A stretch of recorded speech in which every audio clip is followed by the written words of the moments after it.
Hey, hi. So let's talk about what is blended learning. And when we talk about blended learning, what we notice is that it's highly context dependent. And that's the reason for a long time it was of great difficulty that there was no proper definition of blended learning as such. And that actually led to a lot of difficulties in research as well. It was only after we had this paper coming in, which is called Preparing for Digital University. I'll leave a link of that paper right down below. After this paper came in, things were put in perspective. It was this report which actually established that the success rate of blended learning is much higher than face to face and e learning. The concept of blended learning first appeared in 1960s, but thereof it remained totally ambiguous until 2006, until there was a handbook of blended learning by Bonk and Graham, which basically defined blended learning systems as learning systems that combine face-to-face instruction with computer-mediated instruction. Now that seems pretty natural, but it took time for that to totally come to the fore. While the war on defining blended learning rages on, we have to understand that blended learning is totally contextual, and there's a lot of attempts. There are a lot of attempts on, putting across a model which fully explains what blended learning is, and we will come to those models. But what we got to understand is blended learning is not just about models. Blended learning is truly contextual and is completely boundaryless. Given the advances we are seeing in internet and technology, this is going to become more and more complex as the time goes on. Because on one side, there's a huge convergence that is happening with respect to how the technology is bringing in more and more integration of handheld devices and the reality that exists. And on the other side, the expectations of people are rising, and they are now not just used to getting into day in day out kind of a sessions. And mostly if somebody is interested to understand something better, it generally starts with an online research. I mean, if we look at this as a phenomenon, this is particularly important to understand because most of the millennials, when they are thinking of interacting, engaging, or buying anything, the first thing they do is they search for it online.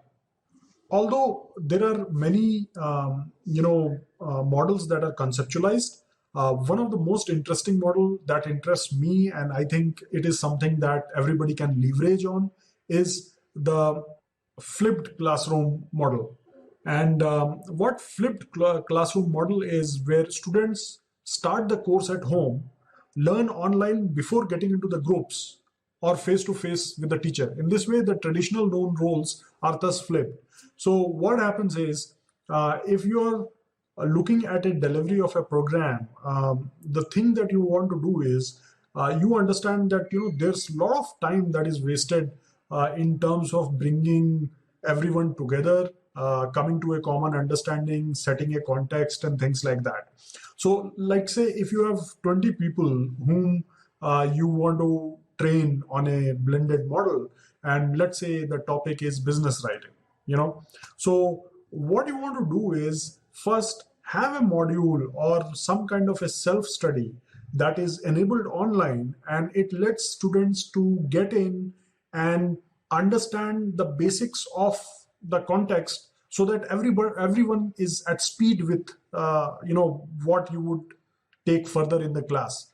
So what this basically does is that if there are 20 people in the class, now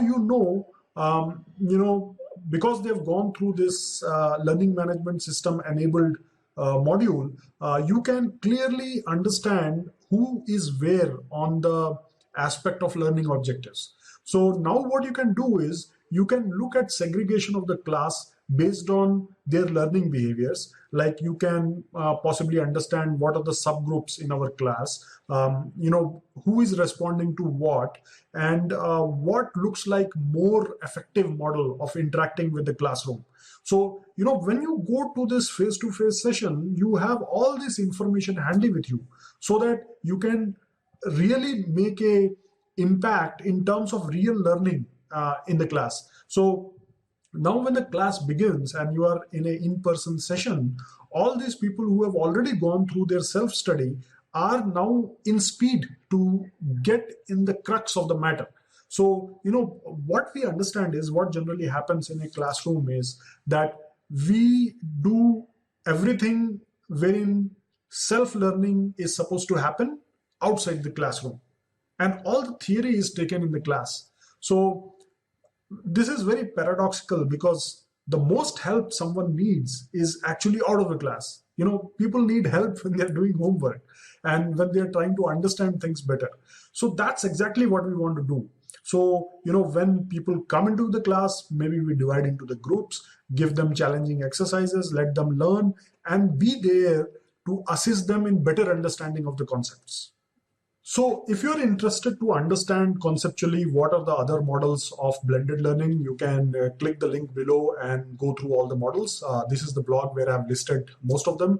And if you're looking at exploring blended learning for your organization, or if you are a freelancer or a trainer who is looking at leveraging blended learning, netmantis.com helps you do just that.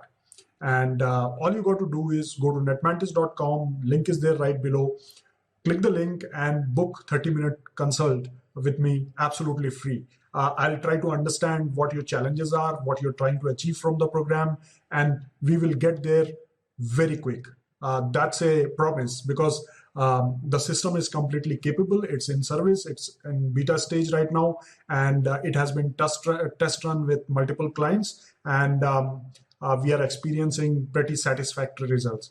Thanks a lot, and see you inside.